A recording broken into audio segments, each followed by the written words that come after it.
മറുപടി നൽകണം. എന്തുകൊണ്ടാണ് വെള്ളാപ്പള്ളി തുടർച്ചയായി ഇത്തരത്തിൽ വർഗീയ പരാമർശങ്ങൾ നടത്തിയിട്ടും അതിന്മേൽ ഒരു വിമർശനവും മുഖ്യമന്ത്രി പിണറായി വിജയൻ ഉന്നയിക്കാത്തത്?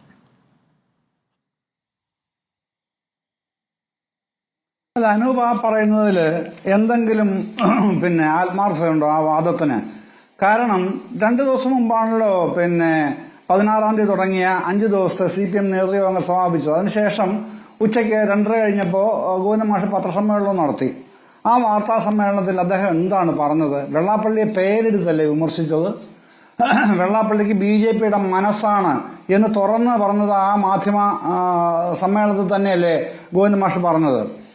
എന്ന് മാത്രമല്ല, അതിൻ്റെ അകത്ത് മറ്റൊരു കാര്യം കൂടെ അതിനുശേഷം ഞാൻ പറഞ്ഞിട്ടുള്ള കാര്യം തന്നെയാണെങ്കിലും താങ്കളുടെ അറിവിലേക്കായി വീണ്ടും പറയുകയാണ് അനൂപേ.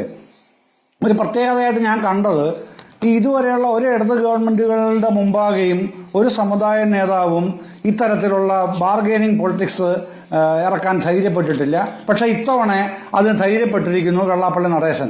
അത് ഗൗരവമായിട്ട് തന്നെയാണ് CPM കാണേണ്ടത്. അങ്ങനെ അവർ കണ്ടിട്ടുണ്ടെന്നാണ് ഞാൻ മനസ്സിലാക്കുന്നത്. അതാണ് ഒരു കാര്യം. അടുത്ത കാര്യം നമ്മുടെ ഷിബു മീരാനോട്. ഷിബു, എനിക്കൊരു ഒരു സജഷൻ മാത്രമേ ഉള്ളേ. നമ്മുടെ ഏതാനും ദിവസങ്ങൾക്ക് മുമ്പ് ഒരു പുസ്തകം പുറത്തിറങ്ങി, ഇംഗ്ലീഷിലാണ്. നമ്മുടെ പ്രമുഖ മാധ്യമപ്രവർത്തകൻ ശ്രീ NP ചേക്കുട്ടിയാണ് അത് രചിച്ചിരിക്കുന്നത്. Mappila and comrades, a century of communist Muslim relations in Kerala എന്നാണ് ഈ പുസ്തകത്തിന്റെ പേര്. അത് താങ്കളൊന്ന് റഫർ ചെയ്തെന്ന് വളരെ നന്നായിരിക്കും. ഇപ്പം പറഞ്ഞതിൽ നിന്ന് വ്യത്യസ്തമായ ഒരുപാട് കാര്യങ്ങൾ ആ പുസ്തകത്തിൽ ശ്രീ ചേക്കുട്ടി അവതരിപ്പിക്കുന്നുണ്ട്. അത് താങ്കളുടെ മറ്റ് ചില ധാരണകൾക്ക് മാറ്റം വരുത്തുമോ ഇല്ലയോ എന്നുള്ള രീതി സബ്റ്റീവു അയാളൊന്ന് വായിക്കുന്നത് നന്നായിരിക്കണം സജസ്റ്റ് ചെയ്യുകയാണ്. അപ്പോൾ അത്തരത്തിലുള്ള കാര്യങ്ങൾ ഇവിടെ ഈ അപകടകരമാണ് ഈ പോക്കെന്നുള്ള കാര്യത്തിൽ ഒരു തർക്കമില്ല. അത് നമ്മളെല്ലാവരും യോജിക്കുന്നവരുമാണല്ലോ. അതെന്ത് വേണം എന്നുള്ളത് അവരുടെ നിലപാട് അവർ തീരുമാനിക്കട്ടെ. CPIM ആ പാർട്ടിയുടെ ഞാൻ പറഞ്ഞതുപോലെ കേന്ദ്ര കമ്മിറ്റി യോഗം ഈ 28, 29, 30 തീയതികൾ ചേരുന്നു. അതിനുശേഷം അതിന് ഡീറ്റെയിൽസ് വരികയും നമ്മൾ വീണ്ടും ചർച്ചകൾ ചെയ്യുകയും ചെയ്യുമല്ലോ.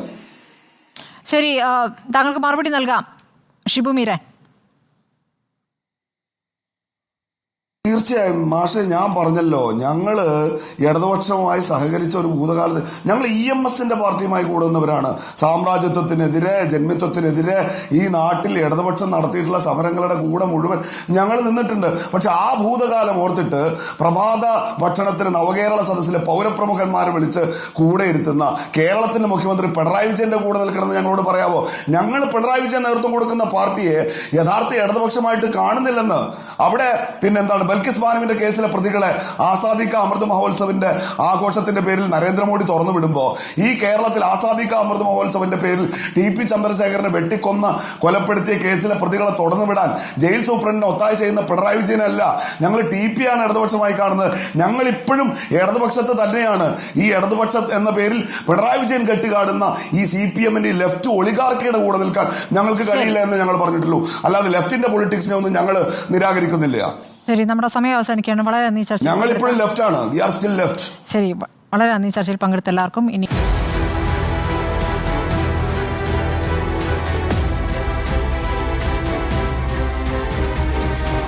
ഡിബേറ്റ് വിത്ത് സ്മൃതി പരുത്തിക്കാട്.